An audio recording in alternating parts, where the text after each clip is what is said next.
오늘은 8월 5일 월요일입니다. 다니엘서 2장 1절 말씀. 느부갓네살이 다스린 지 2년이 되는 해에 느부갓네살이 꿈을 꾸고 그로 말미암아 마음이 범민하여 잠을 이루지 못한지라.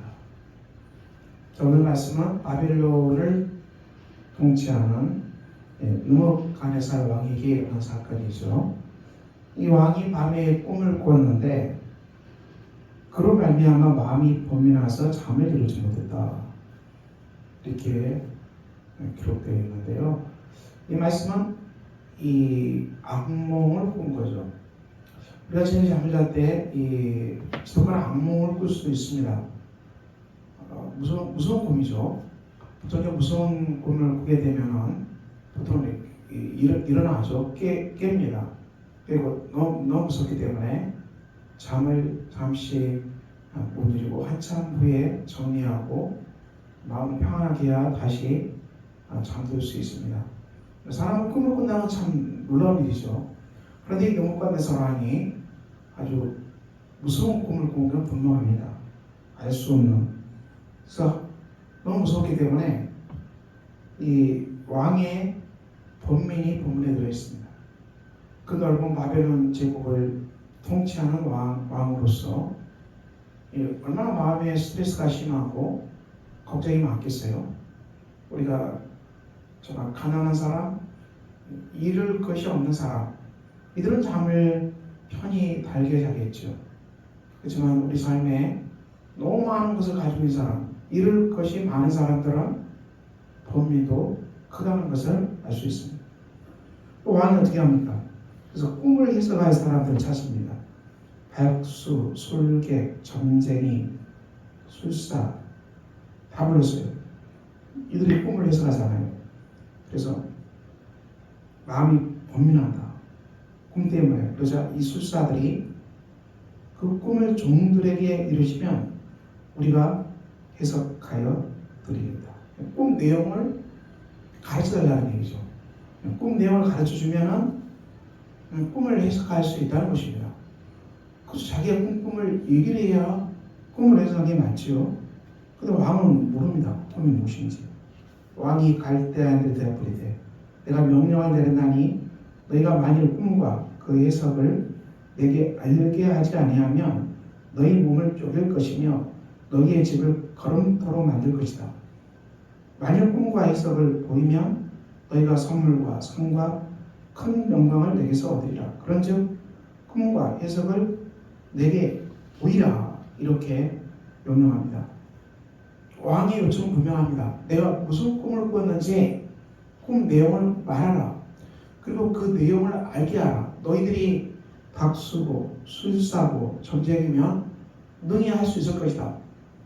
이것을 하면 내가 상을 주겠다. 그렇지만 못하면 다 죽이겠다, 이렇게 협박합니다. 그러자 이 술사들이 어떻게 말합니까? 또 자꾸 얘기하잖아요. 꿈을 알게 해달라.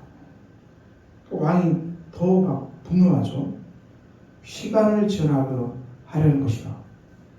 너희가 꿈을 내게 알게 하지 아니하면 너희를 다 죽이겠다. 너희가 거짓말과 망령된 말을 내 앞에서 꾸며 말하여 때가 변하기를 기다립니다. 너희들 다 가짜라는 것입니다. 내 꿈과 그 내용을 말할 수 없는 걸 보니까 너희들 다 엉터리라는 것입니다. 그래서 다 죽이겠다는 엄청난 사건이 일어나고 있습니다. 그 땅에서 이 범민하고 고민하고 정말 난관에 부딪힐 때 우리는 어떻게 해야 되겠습니까? 정말 알 수 없는 난관에 부딪힐 때, 삶의 지독한 어려운 일에 부딪힐 때, 그래서 오늘 본문처럼 이 갈대아 술사, 점쟁이, 술객, 박수를 불러서 해결할 수 없다는 것이죠. 우리가 이 시대에 전보로 다니는 사람도 많이 있고 또 사주팔자 보는 사람도 많은데 이렇게 해서는 해결이 안 된다는 것입니다. 우리 삶에 일어나는 많은 범민들, 고민들, 또 난감한 일들 닥칠 때 여러분은 어떻게 하십니까? 이것들을 우리가 오늘 본문 말씀처럼 이 세상에 의존할 수 없고 세상 가치관에 딸 수 없고 세상으로 달려가서는 해결이 안 나는 것입니다. 이 무신론적인 세상, 무신론적인 가치관이 지배하는 그곳에 가서 우리 삶의 난제들, 어려운 문제들, 고민들을 아무리 고소해도 거기에는 답이 없다는, 거기에는 아무 길이 없다는 것을 오늘 본문 말씀은 말씀하고 있습니다. 그리고 이 사태가 12절에 어떻게 됩니까? 바벨론의 모든 제자들을 다 죽이라 명령함으로 이 다니엘과 그의 친구들도 죽게 되었습니다. 우리 삶이 정말 이제 정말 딱 죽었구나, 이 죽음에 맞닿는 그런 현실이 있습니다.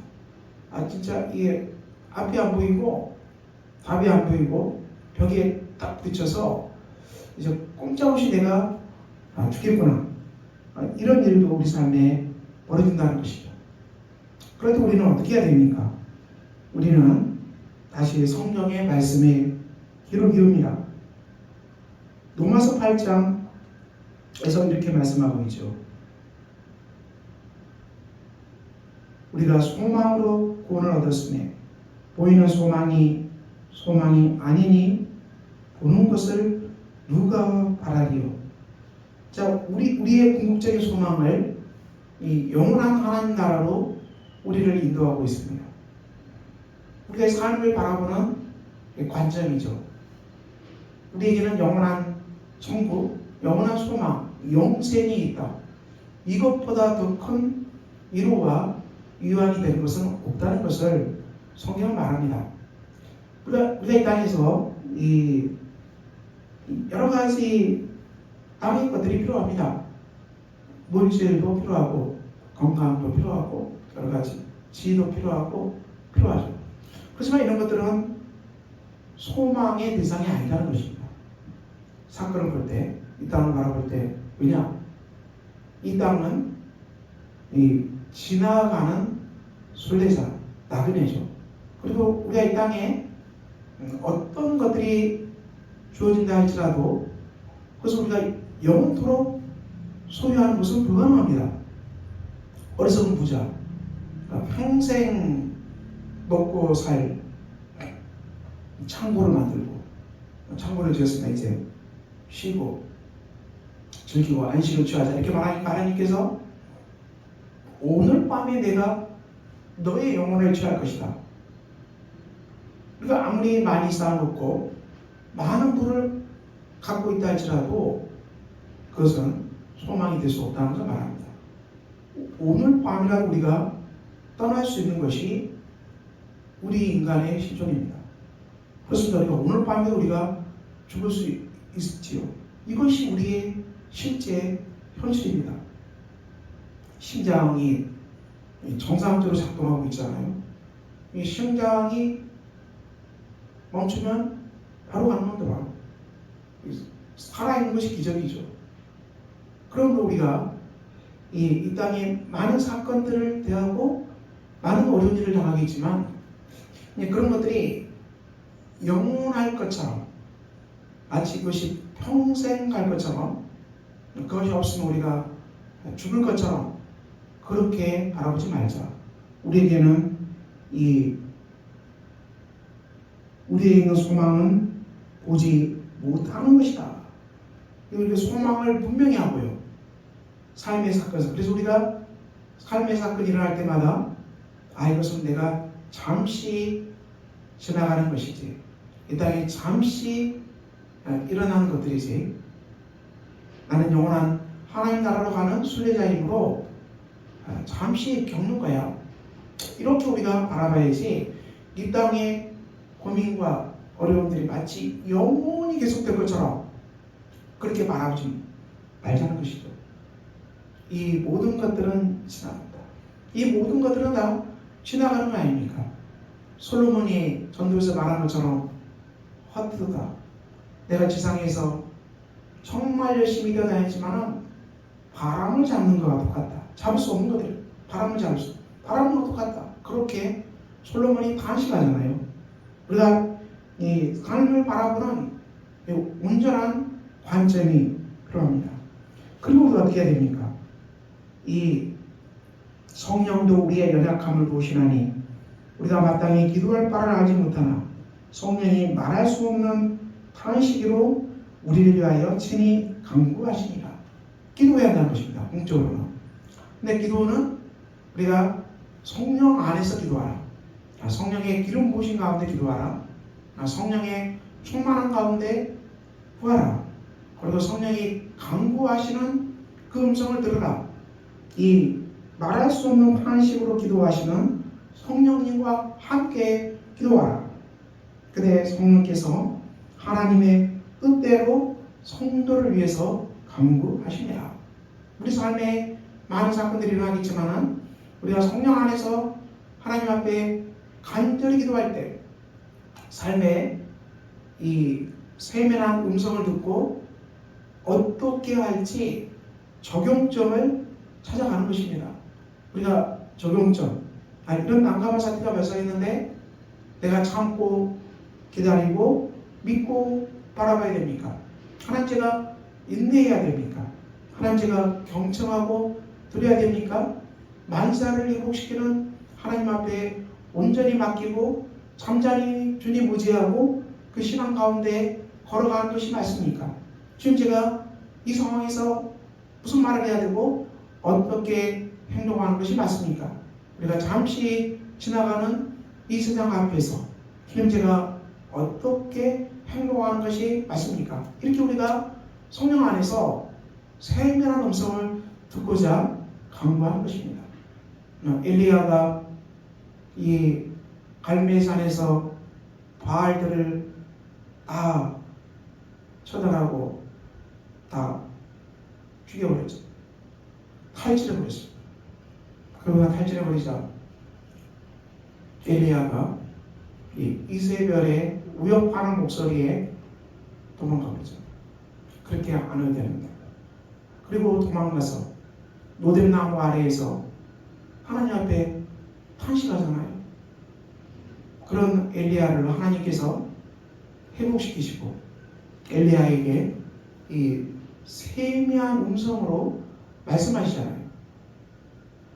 불이 아니고 바람이 아니고 지진이 아니고 하나님께서 엘리야에게 이세벨과 아합 정말 이 악한 세력들을 다 심판해버리고 다 썰어버렸으면 좋겠느냐 이렇게 하나님께서 엘리야에게 물어보지만 하나님은 엘리야에게 하나님의 세미한 음성을 듣게 하시고 엘리야로 하여금 이 사람을 다시 기름 부어 세우는 사역에 집중하게 하잖아요. 우리의 삶이 이렇습니다. 우리의 삶이 우리를 막고 있는 담, 우리를 막고 있는 벽 앞에서 전부 불러다 살라버리면 시원하겠습니까? 그러지 않다는 것이죠. 우리는 여기에서 하나님의 세미한 음성을 듣고 성령의 음성을 듣고 우리가 주님의 순종의 걸음을 걸어가는 것이 성도가 걸어가는 걸음입니다. 오늘 다니엘과 세 친구들이 죽음의 위기에 처했지만 이것이 이 죽음의 위기가 놀라운 새로운 역사를 반드시 이루어낼 것입니다. 로마서 8장 28절 우리가 알거니와 하나님을 사랑하는 자 곧 그의 뜻대로 부르심을 입은 자들에게는 모든 것이 합력하여 선을 이루느니라. 우리가 이 말씀을 항상 암송하고 이 말씀을 붙듭시다. 우리 삶에 많은 일이 일어나겠지만 하나님의 뜻대로 부르심을 입었기 때문에 모든 것들이 합력해서 선을 이뤄낼 것입니다. 우리에게 아픈 일도 일어나고 가슴 아픈 일도 일어나고 정말 벽처럼 우리를 가로막고 있는 일도 일어나고 난감한 일도 많이 일어나겠지만 그럴 때마다 기억할 것은 우리가 성령 안에서 탄식하며 하나님께 기도하고 우리가 영원한 나라, 영원한 천국, 보이지 않는 영원한 천국을 소망하고 이 땅은 잠시 지나가는 것이라는 것을 우리가 기억하고 그 안에서 우리가 어떻게 살아갈 것인지를 주님께 묻고 기도하고 우리가 실천하고 적용할 때 우리 삶에 어떤 아픈 일이 일어나도 이 모든 것들이 일어나서 모든 것들이 우리 삶에서 선을 이뤄내기 위해서 활동하게 될 것입니다. 선을 이뤄내기 위해서 왕성하게 움직일 것입니다. 사랑하는 성도 여러분, 오늘도 우리가 이 말씀 앞에 서 있습니다. 저와 여러분의 삶이 이 복된 말씀 앞에 서어지는 은혜가 충만하기를 기도합니다. 기도하겠습니다. 하나님 아버지, 하나님을 사랑하는 자, 그의 뜻대로 부르심을 입은 자들에게는 모든 것이 합력하여 선을 이룬다는 이 말씀처럼 우리 삶에 많은 어려움들이 있고 고난의 문제가 있지만 우리가 성령 안에서 끝없이 기도함으로 말미암아 하나님께 순종함으로 말미암아 우리 삶의 모든 것 가운데서 선을 이루어내시는 하나님의 귀한 손길을 체험할 수 있는 복된 우리가 되게 하여 주시옵소서. 예수 그리스도의 이름으로 기도합니다. 아멘. 하늘에 계신 우리 아버지의 이름을 거룩하게 하시며 아버지의 나라가 오게 하시며 아버지의 뜻이 하늘에서와 같이 땅에서도 이루어지게 하소서. 오늘 우리에게 일용할 양식을 주시고 우리가 우리에게 잘못한 사람을 용서해 준 것 같이 우리 죄를 용서해 주시고 우리를 시험에 빠지지 않게 하시고 악에서 구하소서. 나라와 권능과 영광이 영원히 아버지의 것입니다. 아멘.